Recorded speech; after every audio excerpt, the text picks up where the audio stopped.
अस्सलाम वालेकुम dear viewers, कैसे हैं आप। Welcome to my channel learning paradise. उम्मीद है आप सब खैरियत से होंगे। मैं भी अल्लाह के शुक्र से खैरियत से हूँ। तो व्यूअर्स, आप मेरे चैनल सीख रहे हैं इंग्लिश लैंग्वेज, वो भी बहुत ईजी और कम्प्रिहेंसिव वे में। जो व्यूअर्स न्यू है मेरे चैनल पे, मेरे चैनल को सब्सक्राइब कर दें और बेल के आइकन को टच कर दें ताकि मेरी और इन्फॉर्मेटिव वीडियोज़ उनको बर वक्त टाइम पर मिलती रहें। तो व्यूअर्स, जो व्यूअर्स न्यू हैं मैं उनको ये भी कहना चाहूँगी कि मेरे जो पिछली वीडियो जो पार्ट स्पीच के बारे में मैंने दी हैं बहुत डिटेल से दी हैं, वो मेरे लिंक्स मैंने शेयर किए हुए हैं, वो जाके उन वीडियोस को देख सकते हैं। तो व्यूअर्स, मैं बात कर रही थी पार्ट्स ऑफ स्पीच की। पार्ट्स ऑफ स्पीच क्या होते हैं और उनकी डिटेल क्या होती है, काइंड्स क्या होती हैं, ये मैं पहले बता चुकी हूँ। तो इसकी क्योंकि पार्ट्स ऑफ स्पीच जो है ये हमारी इंग्लिश लैंग्वेज में बहुत बड़ा किरदार अदा करते हैं और इनके बगैर हमारी इंग्लिश लैंग्वेज कुछ भी नहीं होती। क्योंकि एक सेंटेंस जो है वो noun, pronoun, verb, adverb, conjunction और इंटरजेक्शन से मिलकर बनता है और किसी भी सेंटेंस मेकिंग भी है तो वो इसके बगैर नहीं हो सकती। उसके बाद मैंने पढ़ाया था फेनाइट और नॉन फेनाइट वर्ब्स। फेनाइट वर्ब्स क्या होते हैं और नॉन फेनाइट वर्ब्स क्या होते हैं और उनकी कितनी काइंड्स होती हैं। ठीक है, आज हम जो पढ़ने जा रहे हैं वो है use of is, are and was were. क्योंकि मैंने आगे फर्दर चलना है टेंसेस की तरफ। तो टेंसेस से पहले आपको सिंपल इज, आर का इस्तेमाल आना चाहिए, वाज वर करना चाहिए, हैज अब करना चाहिए। तो हम कैसे करेंगे, तो लेट्स स्टार्ट। अब ये जो है इनकी जो बेस फॉर्म है वो बी है। बी से जो है ना ये सारी जो है चीज़ें बनती हैं, इज, आर, एम, वाज, वर। ये बी से ही इनको जो है वो टेक आउट किया गया है।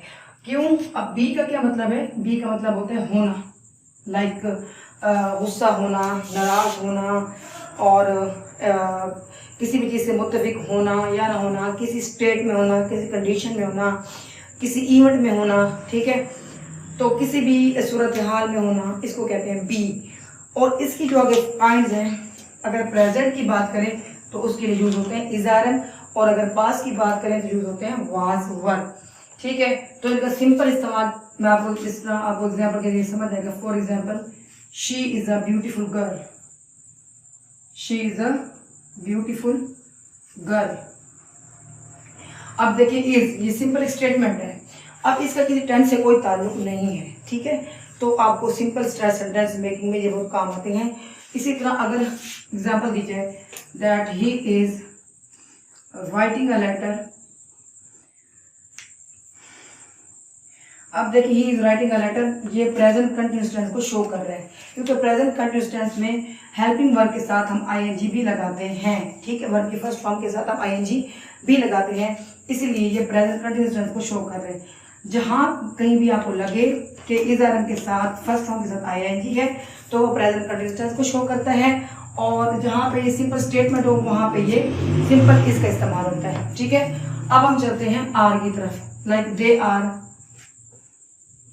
दे आर शार्प बॉयज। अब इसमें मैं जो एग्जांपल दी है, देखिए ये भी सिंपल स्टेटमेंट है। ठीक है, अब यहाँ पे अगर आर का इस्तेमाल देखा जाए तो यहाँ पर भी ये एक सिंपल स्टेटमेंट है जो कि शो करती है कि वो शार्प बॉयज हैं। अगर यहाँ इसकी एग्जांपल इस तरह हो कि यानी कि ये जो मैं एग्जांपल दे रही हूँ ये सिंपल की है और ये टेंस की है।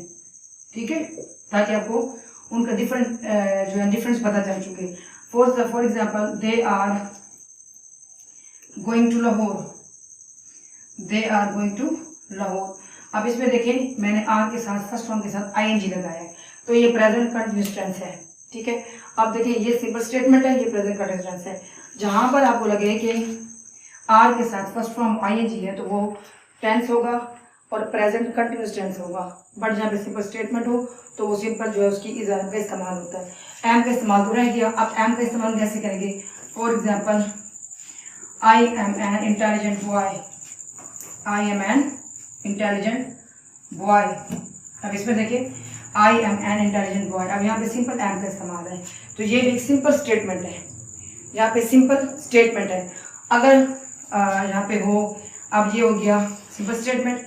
और अगर हम टेंस की एग्जांपल देते हैं तो टेंस की एग्जांपल के साथ हम कहेंगे for example, I am playing cards. मैं कार्ड के साथ खेल रहा हूँ। अब यहाँ पे ये प्रेजेंट कंटिन्यूअस टेंस को शो कर रहे हैं। तो ये जो है ये किसको शो करते हैं?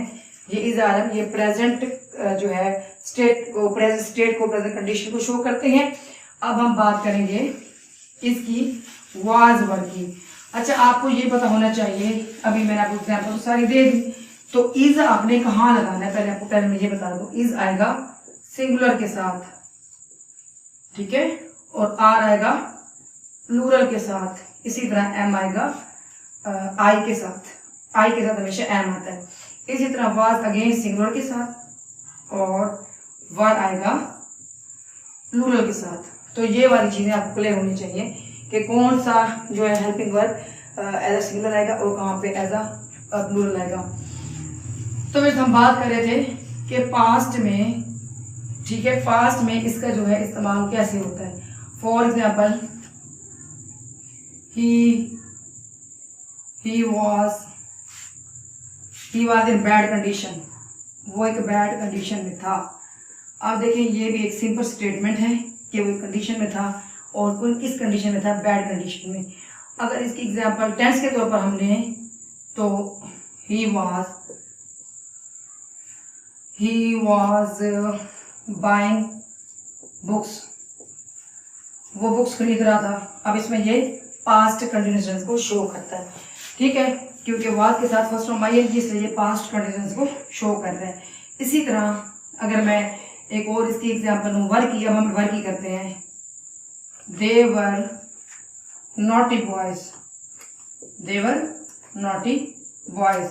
अब ये देखिए इसमें दे के साथ मैंने वर लगाया क्योंकि दे प्लूरल है।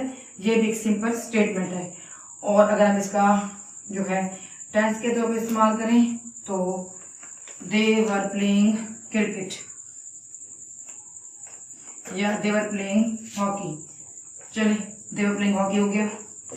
अब यहाँ पे ये अगर टेंस आ रहा है, जहाँ पे आपको लगे सिंपल स्टेटमेंट है वहाँ पे उसका सिंपल वाज का इस्तेमाल होगा।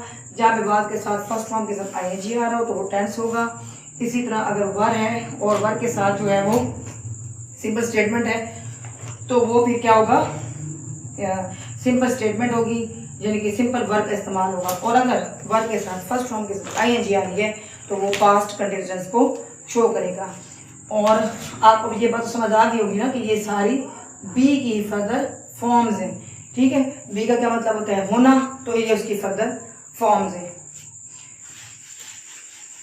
तो व्यूअर्स, अब मैं आपको समझाने जा रही हूँ कि सिंपल हैज का इस्तेमाल क्या होता है, हैज का इस्तेमाल और हैड का इस्तेमाल क्या होता है। अब use of had and had, use of has, have and had. अच्छा, अब वैसे तो परफेक्ट टेंसेस में ये तीन वर्ब यूज होते हैं और उसके थर्ड फॉर्म लगती है।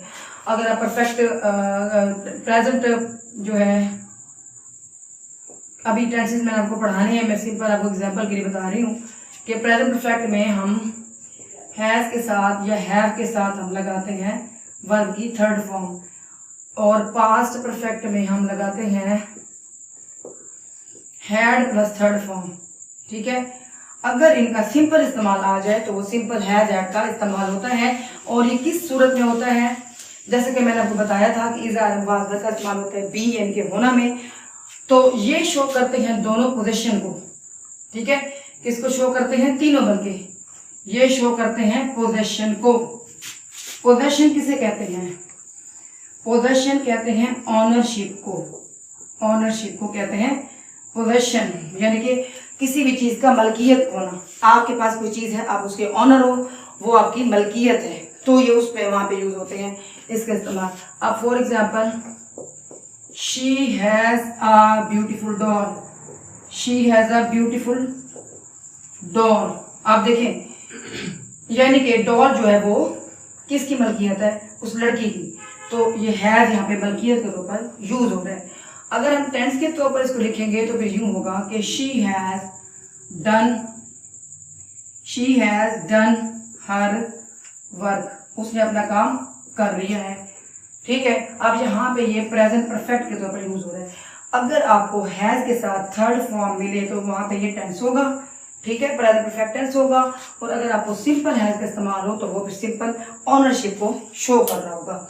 अच्छा, अब आप एक और बात याद रखें कि आई, वी, यू, दे या प्लूरल के साथ हम यूज करते हैं पोजेशन के लिए भी हैव। इसी तरह टेंसेस में भी ऐसे ही सूरत हाल है कि टेंसेस में भी हम प्रेजेंट परफेक्ट टेंसेस में भी हम आई, वी, यू, दे प्लूरल के साथ हैव का इस्तेमाल करते हैं, और ही, शी, इट या कोई सिंगुलर पर्सन के साथ हम यूज करते हैं हैड, हैज।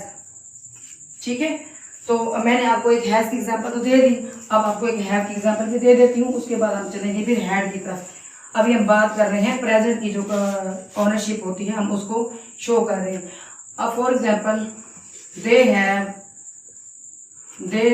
ब्यूटीफुल होम, उनके पास एक खूबसूरत घर है, ये भी मलकियत हो गई। I have a good collection of novels, मेरे पास नॉवेल्स की गुड कलेक्शन है। अब यहाँ पे देखिए, यहाँ पर भी मैंने हैव का इस्तेमाल बता दिया और ये ऑनरशिप को शो कर रहे हैं।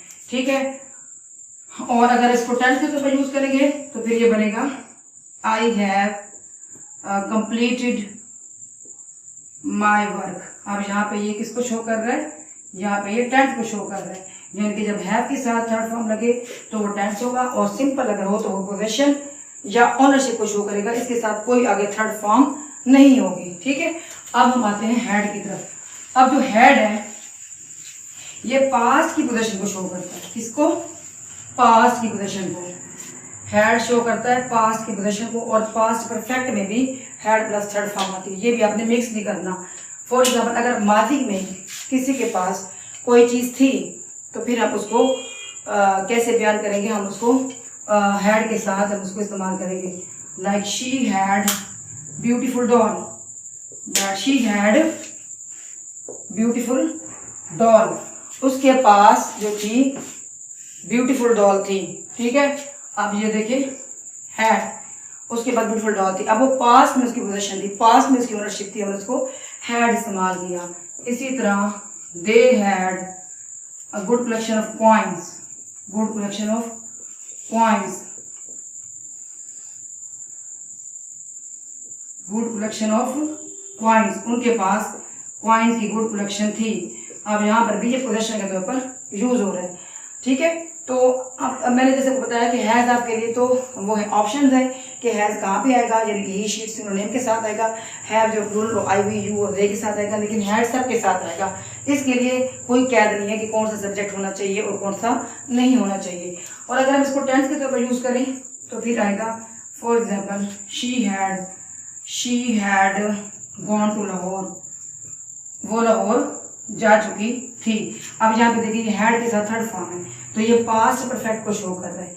ठीक है, अब यहाँ पे ये टेंस के तौर पर यूज हुआ है, जबकि यहाँ पे ये सिंपल इनका इस्तेमाल हुआ है पास्ट में ऑनरशिप का या उसकी पोजेशन का। ठीक है, अब ये व्यूअर्स मैंने आपको यूज ऑफ इज़ार वाज़वर और हैज, हैव और हैड का सिंपल इस्तेमाल बता दिया है। इसके बाद नेक्स्ट हमारा जो टॉपिक होगा वो हमारा टेंसेस पे होगा, और इंशाल्लाह मेरी जुड़े रहिए आप मेरी वीडियो के साथ। मैं आपको टेंसेस ऐसे तरीके से समझाऊंगी कि आप फॉर एवर आपके माइंड में हमेशा वो रहेंगे और कभी नहीं भूलेंगे। तो आप मेरी नेक्स्ट वीडियो देखना ना भूलिएगा। और अगेन जो व्यूअर्स न्यू है मेरे चैनल पे, मेरे चैनल को सब्सक्राइब कर दें ताकि न्यू जो मेरी वीडियो आने वाली है वो उसको जो है टाइम पे देख सकें। तो तब तक मैं आपसे इजाज़त चाहूँगी।